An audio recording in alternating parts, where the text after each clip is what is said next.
What if your entire government vanished in just 12 hours? No long battle, no final stand. Just silence, fear, and empty offices. On August 15, 2021, Kabul fell to the Taliban without a single shot fired inside the city. The president fled. The army disappeared. And a government backed for 20 years collapsed in one day. This was not an accident. This was not sudden. It was the final moment of a system already falling apart. To understand how Kabul fell so fast, we need to go back.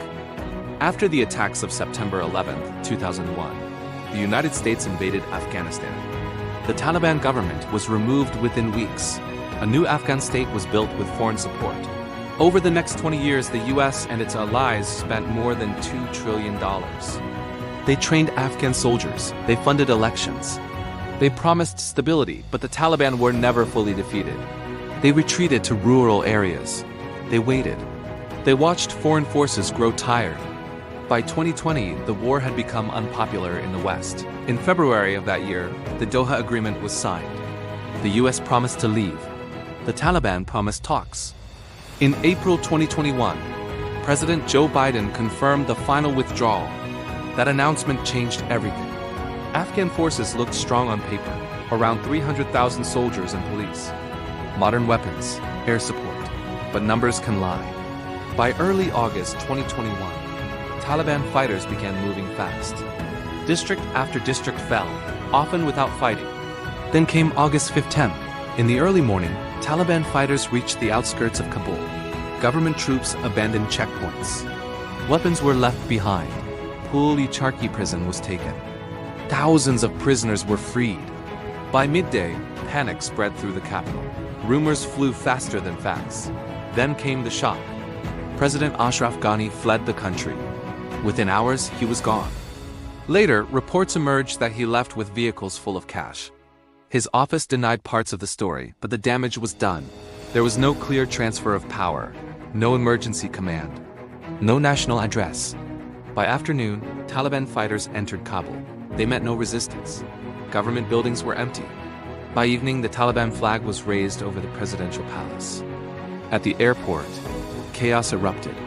Thousands of civilians rushed to leave. Planes were stormed. 7 people died in stampedes. 20 years ended in a single day. So how did this happen? First, corruption hollowed the Afghan army. On paper, there were hundreds of thousands of soldiers. In reality, many did not exist. They were called ghost soldiers. Their salaries were paid. Their names were listed, but they never showed up.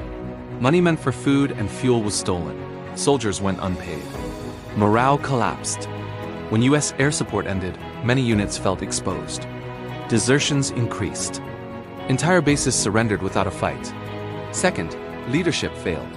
President Ghani mistrusted his own officials. He removed experienced commanders. He centralized power around himself. When the crisis came, there was no clear chain of command. No backup plan. Vice President Amrullah Saleh tried to declare himself caretaker leader, but it was too late. The system had already broken. Third, the Taliban mastered psychological warfare. They did not always need to fight. They negotiated surrenders. They promised safety. As city after city fell, Afghan soldiers believed defeat was inevitable.